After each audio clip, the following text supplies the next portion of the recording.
Hey everyone, I'm TM Sparrow, writer and homeschooling mom, and today I'm going to share my thoughts on Save the Cat Writes a Novel by Jessica Brody.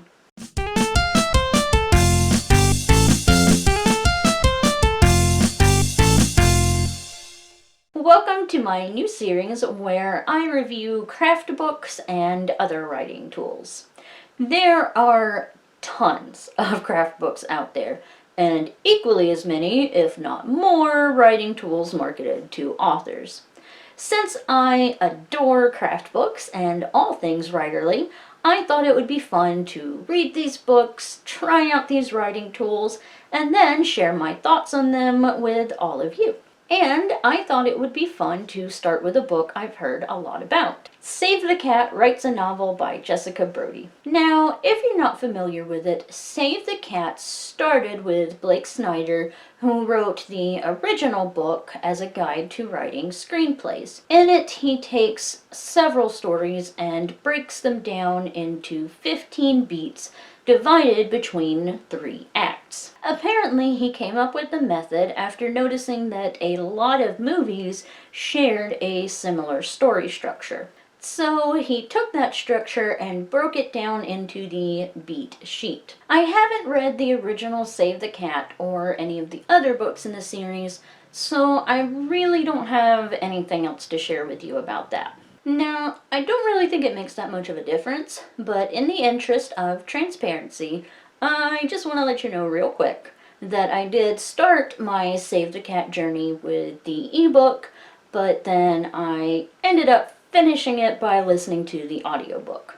So, without further ado, let's get into my thoughts on Save the Cat Writes a Novel. My longtime viewers probably know by now that I love learning about story structure. In that regard, this book was perfect for me because that's what the Save the Cat method is. It's a type of story structure. Jessica Brody does an excellent job of breaking down the beats of this structure and making them easy to understand. She uses several examples for each beat, so even if you're not familiar with all of the books that she uses for examples, you're probably familiar with at least one.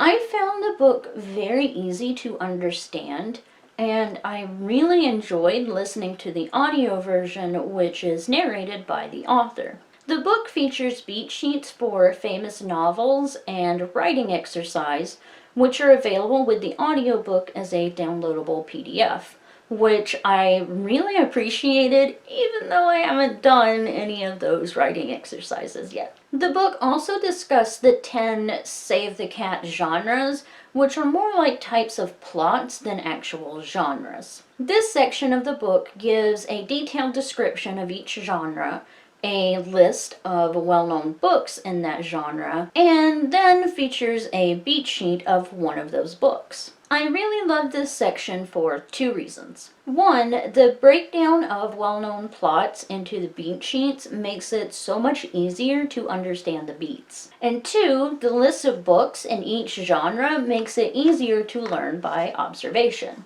Overall, it was a really great book on story structure, and I'm strongly considering using this method to plot my Dragon Riders novels. That said, I do have some negative comments. My biggest problem is that while each section has spoiler warnings for all of the books that are discussed, there are no trigger warnings despite the beat sheets containing plot points that deal with pretty traumatic content.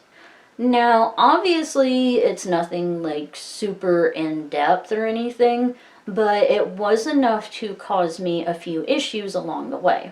I'm also a little concerned with it being maybe a touch too formulaic. If every author were to rigidly follow this structure for every book, then eventually every story is going to start to sound the same. So while I love this book, I would caution against taking it as the only way to structure a novel, or even the best way. But also, it's important to remember that there's a lot of flexibility within this structure and each beat. So just have fun with it. Now, at the end of the book, it is mentioned that there is a Save the Cat software that you can get and use to plot your novels. I really wanted to try the software out and share my thoughts on that with all of you, but apparently there is no free trial, and I wasn't really comfortable with investing money in a software that I might not like, especially when I'm already super happy with Novel Factory. It is also mentioned that you can use this plotting method with just note cards and a corkboard. Scrivener has a corkboard function that would actually be really perfect for using this method in a digital version. I also checked, and Novel Factory does have a Save the Cat story skeleton. My final rating for this book would be 4 out of 5 stars. I would definitely feel comfortable recommending this book to anyone who's looking to learn more about story structure. Okay, I know this was a pretty short review, but I really just wanted to give you guys a brief overview of my thoughts on Save the Cat Writes a Novel. You can let me know if you would like to hear me discuss my take on these beats and the different Save the Cat genres in the comments down below. Or, as always, you can find me on Facebook, Twitter, Instagram, and Tumblr. And if you want to see more, then don't forget to subscribe. I post new videos on Sundays. See you next time.